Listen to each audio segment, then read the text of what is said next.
Hey you guys, welcome back to Two Toe Tags Metal Reviews, and today we're giving you guys our first impressions from When the World Becomes Undone by a pale horse named Death.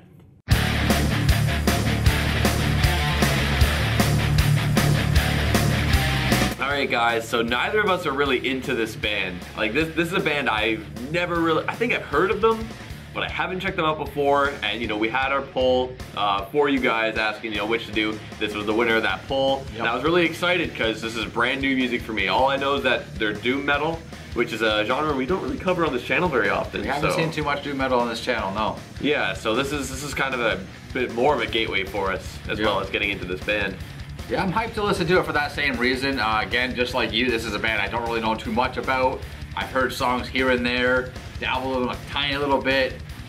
They're relatively new. I think they've only been on the scene for a few years, if that. If I'm not mistaken, I think I don't even want to say, I'm not sure, but it was within the last few years they've been kind of on the scene, I think. Anyways, I might be completely wrong. I don't even know. All I know is they got a new album out today. We're gonna check it out. We're gonna go listen to the entire thing from beginning to end for the first time, and we'll be back as usual to give you our first impressions of this album. Hey guys, we're back. We just listened to When the World Becomes Undone in its entirety. TV Fish, what did you think? This album, gonna be completely honest, this album felt like a chore to listen to. After a certain point. This band, from what we had heard, is a doom metal, gothic metal kind of band, but when we listened to this album, I kept getting Alice in Chains popping in my head. Yeah. These guys sounded like alternative metal to me, at least for this album. Maybe other albums sound... Alternative grunge, I would say. Yeah, alternative grunge, like that genre, as opposed to doom metal. Maybe their other albums sounded more like doom metal than this one, I don't know. But it was after track 6, which was my highest rated track, it's called Vultures, that I felt this album really started to go downhill. But Vultures, the riff sounded a little weird at the start, but then it got a lot better, and just overall the riff felt good to listen to. Near the end of the first phrase in each verse, the drummer does like this double kick little lick, and I really liked that. I thought that sounded really cool. Yeah. It was, you know, active, it was interesting. It's almost like a build up to the next part. Yeah, to the next, yeah, which was cool. Like overall this song was cool. That being said, my only gripe with that song is that it was a bit too long. And the thing with that gripe is that you can use that complaint for almost every track on the album. Yeah.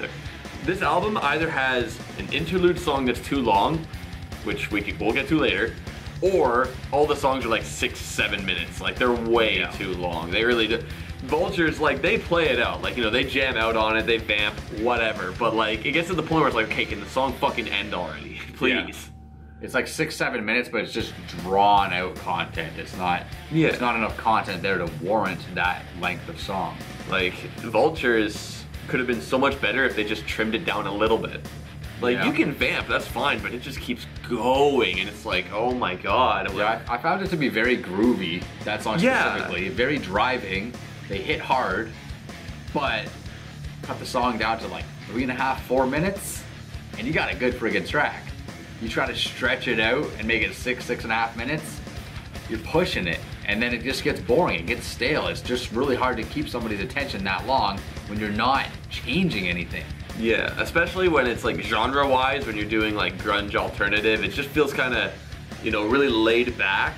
So it kind of puts you to sleep in a way of going too much. This should really be classified as stoner metal if I had to pick something, because yes, it's grungy, it's alternative, it's doomy, it's gothic-y in a way, but really it's like, to me, stoner metal. I feel like if you sat there and just got blitzed and just let this play, I think it might be pretty good. Maybe. I don't know, I'm gonna try it out, to be honest. We'll see how that goes. Anyway, another track that I kind of liked was track number 12, called Dreams of the End. To be honest, about halfway through the album, I was having dreams of the end because I was getting so bored. But this song, to me, was the only real doom metal song on the album. It was a lot darker, a lot more moody. It actually felt like it played part of the genre for me. I could agree with that, but I felt like the vocals were still dull. I feel like the vocals throughout this whole album were a bit of a setback. Yeah.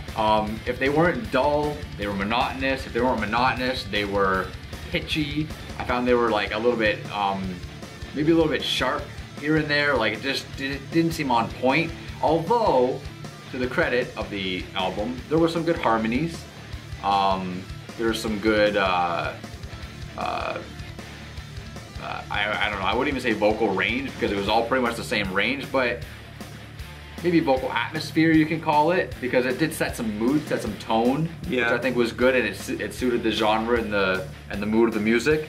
But yeah, Dreams of the End was definitely one of the more doom sounding songs on the album, which was kind of refreshing after several songs of just boring content. Yeah, which was hard to even comment on. After Vultures, my notes, I'm just like, I don't know what's going on. Like, it's just the same thing over and over. Nothing felt different. The vocals hold this album back because it's just, you know, the same thing happening over and over. You don't really get much variety from his voice throughout the songs, I find. Let me talk a little bit about track number 1.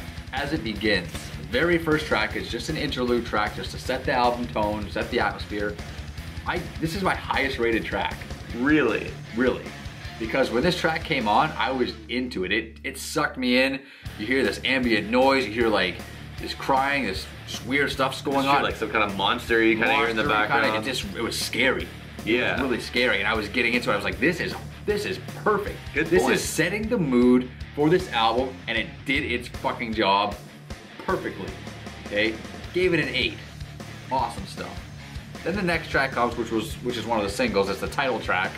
I've heard this song before. You got soft piano in the intro. The song, when it hits hard. Okay? That's what I found out. I like that. I like that hard-hitting stuff. But you get, you know, you're expecting this, like, maybe I expected the wrong thing. Maybe we both expected the wrong thing, but I'm expecting some like depressing doom metal, and I'm getting grunge metal. You got good harmonies here and there, you got good elements to it, but overall the package is just not what I wanted from this.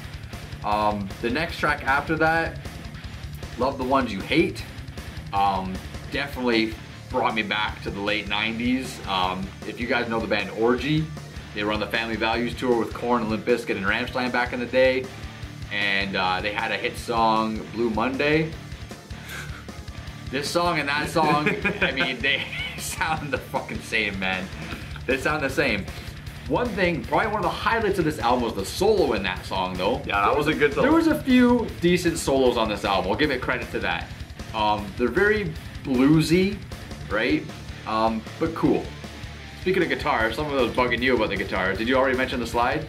No, but I think now's a good time for me to mention the slide. The slide. Yeah. There are many moments on this album where the guitar does a slide, just yeah.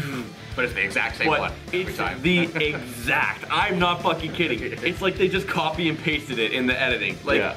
And it kept happening over and over and over. So we're sitting there, I'm saying to Vile, like, I'm gonna fucking bash my head on this desk if I hear it one more time. And I hear 5 more times, I'm like, okay, I guess that's permanent brain damage for me. Yeah. Because it got to the point where we were joking about if it was gonna show up again, and then it does, and we're like, oh my god, how? It's like, can you guys do something else?